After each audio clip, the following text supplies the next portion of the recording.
Hey everyone, and welcome back to Don't Open That Door. It's Justin, Nico, and Dan. We hope everyone's having an amazing Halloween season. All good things must come to an end though, and this is our fourth and final bonus episode covering horror in different types of media. So we've talked about board games, we've talked about literature, we've talked about, help me out, Dan. Music. We've talked about music, but now we come to the conclusion. Dan, what are we covering today? Today, for the final episode, we are covering horror in video games. Dun, dun. AKA Vidya. Yup, got it again in one. Video James. Oh, we're talking about those classics, those new ones, whatever you want to call them, they're here. So, Nico, we got to start off with you. We don't have to, but I choose to. Ah, well, fuck, all right. What kind of horror, what elements of horror is there for video games? What do they show?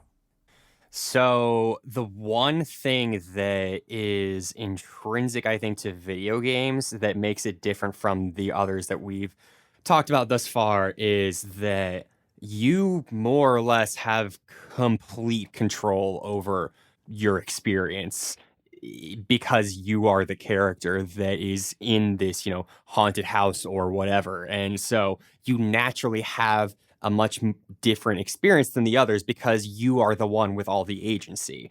And that can make for some truly, actually, genuinely terrifying experiences akin to some of the scariest of films that we've talked about on this podcast. Okay. Dan, how about you? That's true. Because you're playing as a particular character, you definitely feel more connected to that character. So it's almost like these events are happening to you. You're sort of an extension of that character. And when there's a big scary reveal or something, you as the player are like taken aback more so than I feel like in a lot of books or especially board games or music or, the other mediums we've talked about. More similar akin to a movie, I think, except it's just more immersive, I think. And that is what I wanted to get to because I was going to ask what standout elements are there in video games. And I think for me, the biggest thing is just the level of immersion that you can achieve while playing a game. Because again, you are that character. So anything that happens, anything that you're doing, that's going to be it. You know what I'm saying? Like that's going to be a huge part of it. But aside from the immersion, which I totally stole from Dan, Nico, do you have any other ideas? So one thing that it makes for some really interesting experiences is, you can't really get the same experience in a video game that you can in a movie. And the other way around is true as well. There are certain things you can do in the realm of a video game where there's an actual engine creating things alongside you that you just can't experience in other media. Like, for example, Silent Hill, the series that I know we're going to end up talking about on this episode in particular, but the way you experience that game versus the way that you experience that film are completely different. And, to whatever extent you like or dislike the movie, the game itself is an absolute masterpiece in vibes. Mm-hmm. Now, Dan, I want to follow up with you a little bit there. How else do games kind of achieve horror? I think a large part of it is the survival aspect. And in a lot of games, I guess specifically the survival horror genre, you have resource management and you're just trying to survive. You get caught in some sort of scenario and you're just trying to make it out of there or something like that. So I think survival resource management is a big one. Agreed. And I think for me, the biggest way that horror can be achieved is through helplessness of the player. In that, there's all these enemies around you. Do you have, I think there's a difference. And again, it's not like one is better than the other. I just think for purposes of scaring you, it's a lot different if you're some like all powerful God, like you've got like 10,000 rounds in your machine gun and 50,000 bullets in your rocket launcher. And you're about to my rocket launcher shoots bullets. And you're about to you gun down everything within 10 miles of you. That's not very survival horror of you. Yeah. It's more arcadey at that point, which is why I don't think Doom is a horror game. Fighting words. Fighting words on the podcast. I mean, like, it is and it isn't. There you go. You knew they were going to come for you with the chainsaw, bro. So I kind of agree with you too. But I mean, I think that's the thing for me. When we talk about horror, we're talking about stuff like Amnesia. We're talking about stuff like, Silent Hill, that kind of thing. So I want to touch real quick, Nico, on old school stuff versus new school stuff. So especially back in the day, people had to get real creative, right? I think you were talking to me earlier about the fog in Silent Hill. Why don't you go ahead and just relate that back to the audience? Yeah, so Silent Hill is easily my favorite horror series and in video games. And the way that the Team Silent accomplished the atmosphere and terror in those games is nothing short of incredible.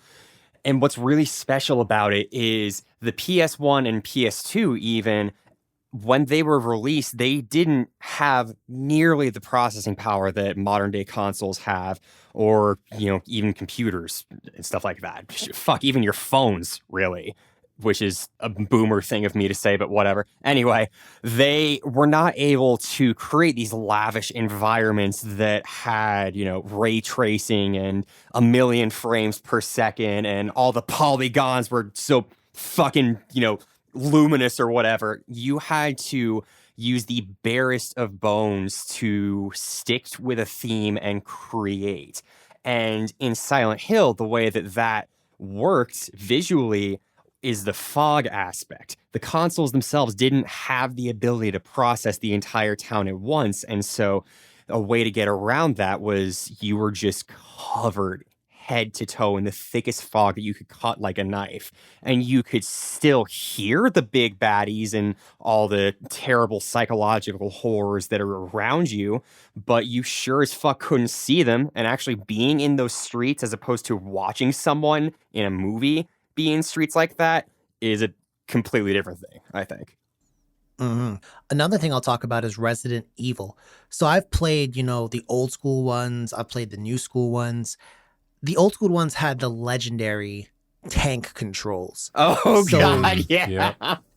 You would literally have to, when you were walking around, like you literally, if you were pressing up and then you walked into a new room or a new section of the room sometimes, you'd have to move it. Like if you pressed up again, you'd be going back into the other screen again. So you'd have to know when to switch between up and down, basically. Like if you're holding up the whole time, cool. But then you'd have to if you let go, you'd have to go back down to down again, because it could fuck with your controls a little bit. So there was that piece to it. But it also had the static camera angles. Angles. So that was another way they got over things, because they didn't have the processing power for you to be able to rotate the camera on your own and have all this shit happening. That was just too much for the game. So you had these camera angles where, it's set up perfect jump scares. It's set up all this crazy shit. You have actual cinematography in those moments too. Yeah, you do, because that's how the shots are framed. That's how those hallways are framed. And they're never not going to be that way. They're always going to look that way. You're not going to be able to rotate the camera around and get a full, 360 point of view. That's just not how it is. So the tank controls combined with the fact that to aim your gun, bruh, you literally up, down, left, right. You got to pray to make headshots, because you have no way of knowing what was going on there. As opposed to now, I want to transition into recent games here. So it's you have stuff like The Evil Within, where in Resident Evil 4, where, the aiming system is you're actually aiming over the shoulder. You can see where you're hitting. You have a laser point. And I want to ask, Dan, does stuff like that make the new school less scary? Do you think it's just a modern adaptation? I don't think it makes it any less scary. If anything, I almost feel like it makes it more scary, because it helps lead to more immersion, I think. Because you, at least for me, I'm not sitting there struggling with the controls, remembering that this is a video game I'm playing. When you have played plenty of video games, the controls are just second nature, right? You don't think about them. You just know what shoot is. You know how to move. It's just an extension of you. So when a game has a great control and camera angles and everything that help facilitate the control of the character, it just feels, it makes me more immersed into the game. So now I feel like I am more so that character shooting these zombies or doing whatever I may be doing. So I actually think that the better control systems and things like that just lead to a better gaming experience. True enough. And Nico, I want to kind of get at you for a different portion of modern gaming, Okay. multiplayer stuff. So within the crew, we've played Pacify, we played Devour. You and I have played the most legendary Barotrauma. And Oh my god. That game is too hype for the wrong reasons. I want to ask you, that aspect of modern gaming, how do you feel about it and how much do you like it? What does it add? I love that shit. It becomes, I think, inherently less scary unless you are like cooperating on a sort of narratively based mission together. But if it's something where, like in Pacify, where you are basically running around a, big fucking mansion trying to accrue all these necessary ritual items to, well, frankly, pacify this girl who's haunting the place and, just killing this, that, and the next, it makes for just a really frantic, frenetic atmosphere, like you're actually, there, you're running for your life, and it makes it fun.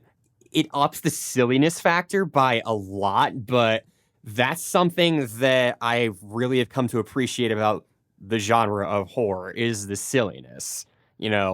Earlier this month when we came out with, oh God, what was it? Wishmaster? Like years ago, I would have called that absolute trash. And it's still kind of trash, I'm not going to lie, but it's so fucking silly and it's fun. And that's what I think multiplayer achieves a lot of the time. All right.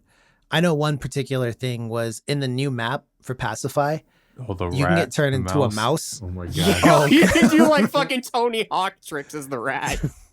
We were playing the game, Dan, Nico, Bonner, and myself, and out of nowhere, I think it was Nico was the first person to get turned into a mouse. And we're all like running for our lives, like, all right, does anyone find the ritual items? What do we need for dying, laughing at what's going on? And on. Nico's over here like jumping through the air, pulling 360s. And I'm like, bro, stop. Play the game, bro. And he's like, I am. This is a better game. Oh no, that was wild. But Dan, any other elements you appreciate about modern horror games? Especially kind of with the multiplayer, one thing that I do think is kind of cool is when we're playing like a game like Pacify or something and the girls run around the house like getting you, it's cool that the four of us are on like a voice chat and then all of a sudden one of them goes, oh shit, and like I don't see that. And I'm like, oh, wait, what's happening? And like, I'm kind of freaking out because I know that somebody just got attacked or somebody saw something crazy or whatever. And I think that's kind of cool because it's almost like I was there in that mansion exploring and I hear like a friend of mine from 2 rooms away yelling and screaming or something. Like I get that kind of feel to it. That's kind of cool. Now, on the flip side, sometimes that's a little bit of a downside because kind of like what we were talking about in our board game episode, one benefit to board game is you're all physically there in person. Mm-hmm. Sometimes with multiplayer video games, when you're online in a sort of scary, spooky environment, it can have the opposite effect when you're not all together in the same place, But I think it's kind of cool. Got you. Now, I want to switch things to something that I think applies to both single player and multiplayer, but probably more single player, to be honest. What's your preferred way? Like, let's say it's October or like, it's dark outside and you're in the mood for a horror game. You're trying to scare yourself.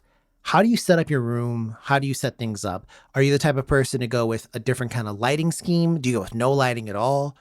Well, how do you do the sound? Do you turn up your sound bar? Do you pluck on headphones? What's your methodology? And I'm going to start with you, Dan. What's yours? Definitely lights out or very, very dimmed anyways. And if I'm really trying to scare myself, headphones. Like sometimes like I can't do headphones because it's too scary sometimes. Yeah. But like that's the real move to get scared with video games especially. I mean even movies too, but yeah, definitely lights. And then oftentimes just like late at night, like if it's like 9 o'clock and it's like just now dark, okay, yeah, technically it's dark, but at least like I live outside, a major city, so there's still like people outside, noise going on, like it's still like life is being lived. But when it's like 2 o'clock in the morning, 1 o'clock in the morning, and it's like dead quiet outside, except for maybe like there might be like a cat screeching in the alley or something, like Oh, that shit shit. scares me, like, oh shit, So like definitely late at night, lights and headphones. All right. Nico, are you along the lines? I can be, but honestly, I'm probably the odd man out here. Survival horror is my favorite genre of video games, and I've just played it so much that it sometimes is just genuinely relaxing. So I try to just get cozy as fuck, honestly. Like, I'll get in a blanket, I'll get like some nice actual mood lighting and stuff. And it's not like I'm setting up a theater or something with, blackout curtains. I'm just cozy. I'm actually probably more aligned with Dan on this one. I'm definitely the kind of guy to like turn off the lights and, put on headphones. Yo, let me tell you guys a story real quick. So it's me and two of my buddies, and we're playing The Evil Within, right? This is back in an old spot that me and Dan used to live at. Dan's not home. So it's me and these two guys. We're playing this game and, cut the lights off and the volume up, and it's scary as shit. Dan fucking comes in from the basement. Oh, yeah. So we don't know he's back home. And Dan starts making these noises in the basement, bro. And all of us are like scared shitless. We're like, bro, who's about to go down there and check that out? And literally I was like, nah, bro, you go. Talking to one of the other guys. And they were like, nah, bro, it's your house, man. If it's to die, it's you to die. I'm like, bro. And then this other dude went down, and it was actually Dan. I pulled an expert level troll. I'm proud of that one. You should be. But typically, for me, it's the dark room, the headphones on. I, fairly recently played through Resident Evil 2 that way, and the remake, and that shit was quite good. It was very tasteful. I enjoyed that. Now, not to be critics here, because far be it from us to criticize anything, but if you could name one thing you'd like to see more of in horror games, or a suggestion, or something you'd like to see a game made of, what would it be? I desperately want Hideo Kojima and Guillermo del Toro to actually get together and make Silent Hills. Yep. That would be sick. Like, that is the single piece of media in horror I want more than anything. Every goddamn time I cry because I downloaded the game, I played it with you guys, it was fucking epic, and then I deleted it because I needed space because I'm a peasant, and then when I tried to re-download it, I did the same thing. Can't do it. And it's like, damn. And every day, guess what? Whenever I turn off my PlayStation, like off, and I turn it back on to like watch Netflix or something, it reminds me, can't download PT. Like, all right. Yeah. All right. That's fair. But Dan, what's something you want to see? I want to see more, and I know it's out there, I just haven't really played too many of them, but I want to see more like cosmic horror kind of games and exploring the genre maybe in different aspects, maybe like survival horror, but cosmic, or, things like that. Dan, you have a PS4, right? Yeah. I'm buying you Bloodborne. That's exactly what you're looking I have for. Bloodborne. Oh. I just haven't played it, but I have it. Oh, bro. Maybe I will. I kind of want to see more cosmic stuff. And again, I know I could probably do my due diligence and explore more of that myself, but I really want to see more. So I want to see I want to see somebody attempt two things in particular. I would say the cosmic horror thing, but I've been kind of burned isn't the right word because it's nowhere near as extreme as that. But oftentimes I feel like cosmic horror is very difficult to nail down. Yes. And people always want to show something. Nico, what was the game where you're the detective, you go to Innsmouth, you have certain stats, and it was on PS4. That was just Call of Cthulhu, wasn't it? Was it? It was on PC, so it probably wasn't that. I don't remember what it was called, but that was kind of cool. And, like there were different endings.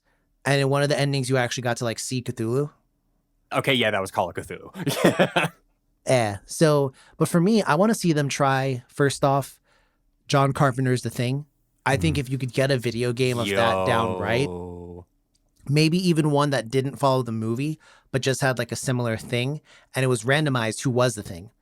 That'd be fucking rad as hell. You wouldn't know who's the thing, who's not the thing, who's infected, who's not infected. Like, that could be kind of cool. you might not know if you're infected either yourself until it happens. And then another game I really want to see sets in the world of The Mist, because that shit was mad cool. And Nico was talking about fog, and fog rhymes with mist. So I was thinking to myself that like that would be a really cool thing. Hit or missed. I guess they never missed, huh? So Moment of silence there, lads. I want to move away from dreams and aspirations and cut to reality. What is the scariest game you've ever played? And what is your favorite game / favorite moment? I don't want to be the one to talk about PT because I already have, so I'm going to leave that to one of you. But I think a truly terrifying game that I think doesn't get nearly enough credit is the first Fear game. It's FEAR. It's a first-person shooter that uses bullet time mechanics, but it has the vibes of a J-horror game or a J-horror flick, and it just absolutely nails it. The dreading atmosphere, tons of silence that just fills the void and gets you terrified for the things that you might not even expect to make a sound. It's just truly a special experience. I think everyone who has the opportunity should. It is a little dated in terms of like graphics and stuff, but it's a blast. Dan, how about you? Oh, sorry, wait, Nico. And your favorite game / moment? My favorite horror game of all time, I will just say it is PT. That's probably arguably my favorite horror experience. I still haven't seen anything like it, and I genuinely regret every day that I don't still have it on my PlayStation. That's okay. One day, Nico, one day.